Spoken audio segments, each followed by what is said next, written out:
All right, let's dive in. Today, we're pulling back the curtain on something that sounds, well, straight out of a financial thriller. We're talking about the shadow system. So, just think about this for a second.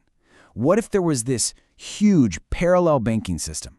One that exists right alongside the traditional banks we use every day, but, and this is the key part, it operates almost completely outside their rules. Sounds wild, right?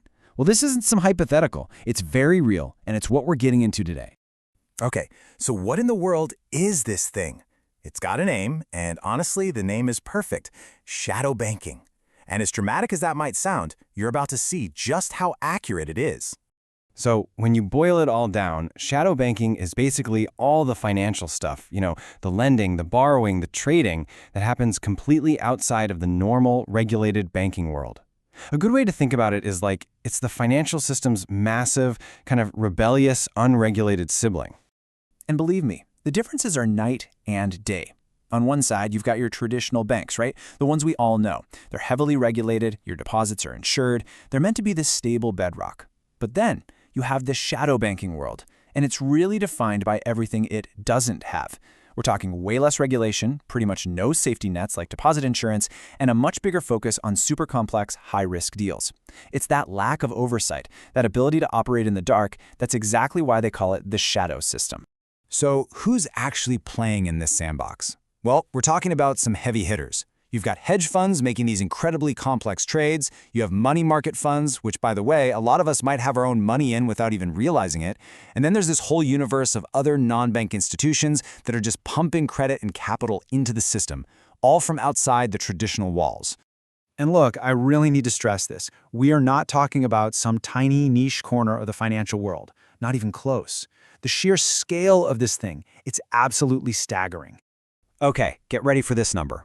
Globally, the estimates for this system are somewhere north of $75 trillion. Let that sink in. To give you some perspective, that's almost as big as the entire global stock market combined. This isn't just a sideshow. It's a massive, absolutely essential part of how money moves around the planet. It's so big it actually rivals the size of the traditional banking sector. But it's not just about the size. It's about the speed. What's truly wild is its growth. I mean, sure, traditional banking has grown steadily, but look at the shadow banking sector. It has just exploded over the last decade. So it's not just that it's big, it's that it's expanding at this incredible, almost mind-boggling rate. Okay, so how does this actually work? Like, how does the money move around? Let's take a super simple example. You, an investor, put some cash into what seems like a totally safe money market fund. Simple enough. But then that fund turns around and lends your cash to a hedge fund that needs it for some big, complicated trade. And the whole thing, that entire chain of lending, can happen completely in the shadows, totally outside the view of the usual bank regulators. Right, so we have this massive, fast-growing, and pretty murky system.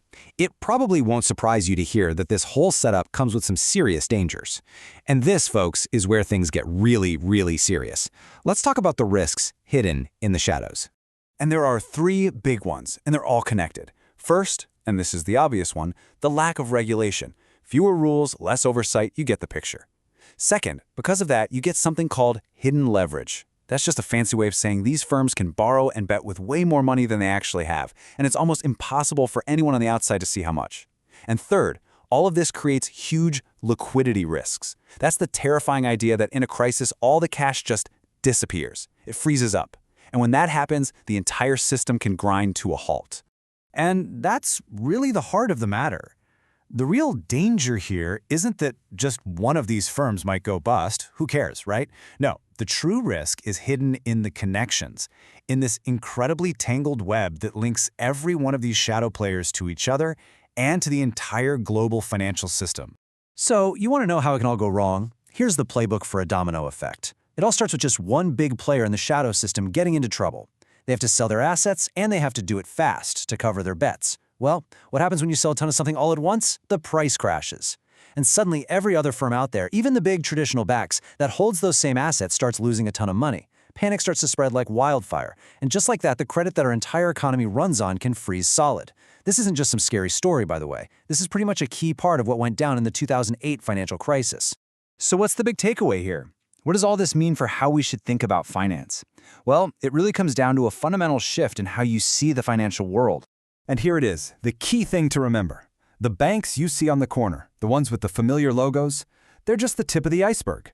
What lies beneath the surface is this vast, incredibly complex, and largely hidden system that has enormous power over the entire global economy.